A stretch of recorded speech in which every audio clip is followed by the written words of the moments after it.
teman-teman semua, kami dari kelompok 1 yang beranggotakan Ukti Lutfia dengan NPM 060, Rizky Amanda dengan NPM 065, Siti Ulandastiana dengan NPM 070, dan Ega Dianita dengan NPM 099. Di sini kami akan memaparkan materi mengenai konsep media pembelajaran berbasis ICT yang terdiri dari pengertian media pembelajaran dan ruang lingkup media pembelajaran.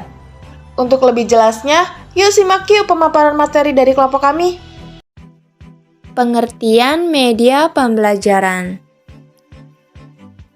Kata media berasal dari bahasa Latin dan merupakan bentuk jamak dari kata medium yang secara harfiah berarti perantara atau pengantar. Nah, dapat disimpulkan bahwa kata media adalah segala sesuatu yang dapat digunakan untuk menyalurkan pesan dari pengirim ke penerima, sehingga dapat merangsang pikiran, perasaan, perhatian, dan minat siswa agar proses belajar dapat berjalan secara optimal. Nah, selanjutnya yaitu adalah pengertian dari kata pembelajaran. Pembelajaran adalah sebuah proses komunikasi antara guru, peserta didik, dan bahan ajar.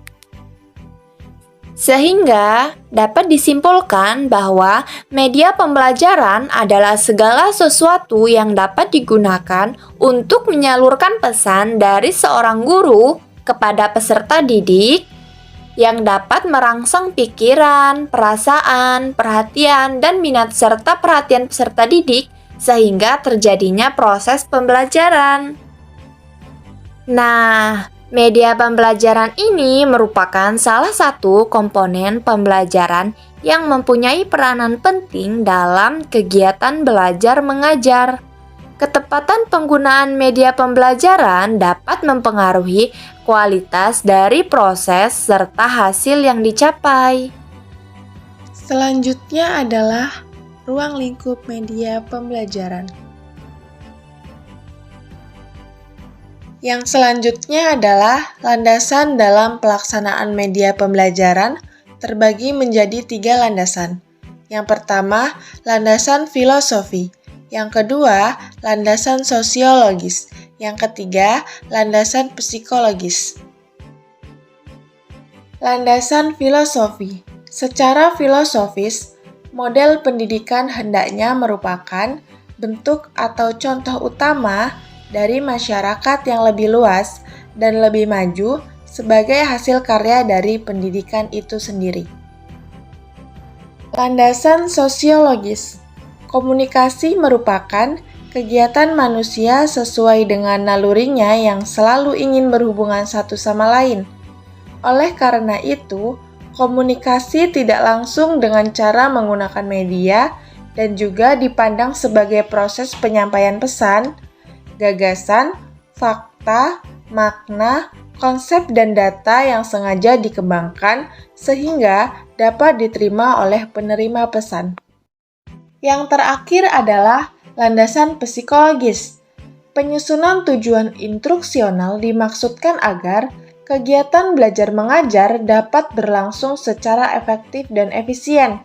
Di samping itu, guru perlu menentukan dan mengorganisasi berbagai komponen pengajaran secara tepat, termasuk komponen media pengajaran.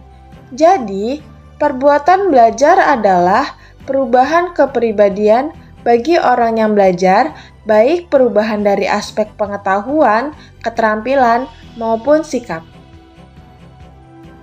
Selanjutnya, kita akan membahas tentang klasifikasi media pembelajaran. Bagaimana sih pendapat para pakar tentang klasifikasi media pembelajaran? Mari kita simak. Menurut pakar Brett adalah media cetak itu ukuran utamanya simbol verbal, media audio unsur utamanya suara. Media semi gerak, unsur utamanya garis, simbol verbal, dan klen gerak. Media visual diam, unsur utamanya garis, simbol verbal, dan gambar. Media visual gerak, unsur utamanya gambar, garis, simbol verbal, dan klen gerak. Media audio, unsur utamanya suara, simbol verbal. Media audio visual diam, unsur utamanya suara, gambar, garis, dan simbol verbal. Media audio visual gerak, unsur utamanya mencakup kelima-limanya, yaitu suara, gambar, garis, simbol verbal, dan gerak. Nah, selanjutnya media pembelajaran menurut Arsyad, yaitu benda nyata.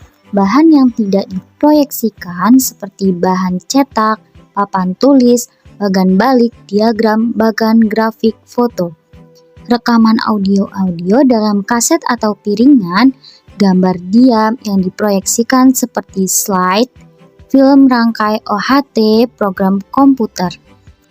Gambar bergerak yang diproyeksikan, contoh yaitu film dan rekaman video. Gabungan media, seperti bahan dengan pita video, slide dengan pita audio, film rangkai dengan pita audio, mikrofilm dengan pita audio, komputer interaktif dengan pita audio atau piringan video. Selanjutnya, media pembelajaran menurut Lexin, Pulox, and Reigelwood adalah media berbasis manusia, yaitu seperti guru, instruktur, tutor, main peran, kegiatan kelompok, field trip. Media berbasis cetak, yaitu seperti buku, penuntun, buku latihan, alat bantu kerja, dan lembaran lepas. Media berbasis visual, yaitu seperti buku, alat bantu kerja, bagan, grafik, peta, gambar, transparasi, dan slide. Media berbasis audio, visual, yaitu seperti video, film, program slide, tape, televisi. Media berbasis komputer, yaitu seperti pengajaran dengan bantuan komputer, interaktif video, dan hypertext. Pengertian sumber belajar. Pembelajaran sebagai suatu proses merupakan suatu sistem yang melibatkan berbagai komponen, antara lain pendidik, peserta didik, materi metode, sumber belajar, dan media pembelajaran, serta penilaian. Tugas seorang pendidik dalam proses pembelajaran adalah mengupayakan terciptanya jalinan pengelolaan antara komponen-komponen tersebut sehingga pembelajaran dapat berjalan dengan lancar dan berhasil dengan baik. Kejadian penting dalam proses pembelajaran yang dapat dibentuk oleh sumber belajar yang dapat dimanfaatkan, dibuat, dipilih, dan diterapkan secara tepat. Yang pertama, ciptakan dan jaga perhatian. Perhatian dapat dilakukan secara bertingkat, mula-mula menarik ke tingkat ketertarikan dan dijaga terus sampai berakhirnya proses pembelajaran. Yang kedua, tunjukkan keterkaitan pesan yang sedang dibelajarkan dengan pesan yang telah diterima sebelumnya.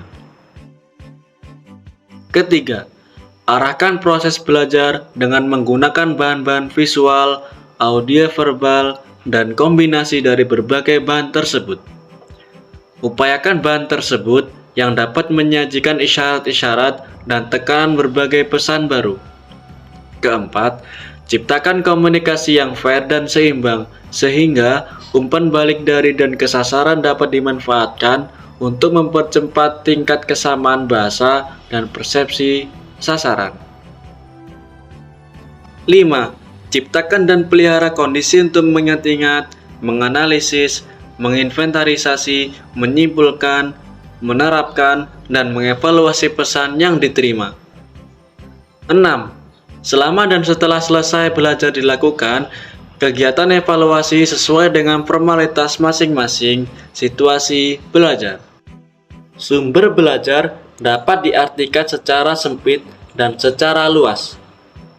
Secara sempit adalah buku-buku atau bahan-bahan cetak lainnya, sedangkan secara luas adalah segala daya yang dapat dimanfaatkan untuk kepentingan proses pembelajaran, baik secara langsung atau tidak langsung, sebagian atau keseluruhan.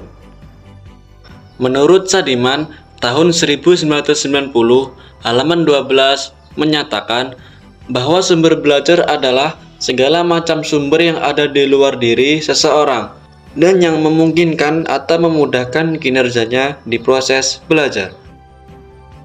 Sumber belajar tidak terbatas pada benda-benda fisik seperti radio, surat kabar, sawah, sungai, dan sebagainya, tetapi dapat berupa peristiwa-peristiwa atau kejadian-kejadian yang terjadi di sekitar kita. Dan sumber belajar dapat pula berupa media pembelajaran.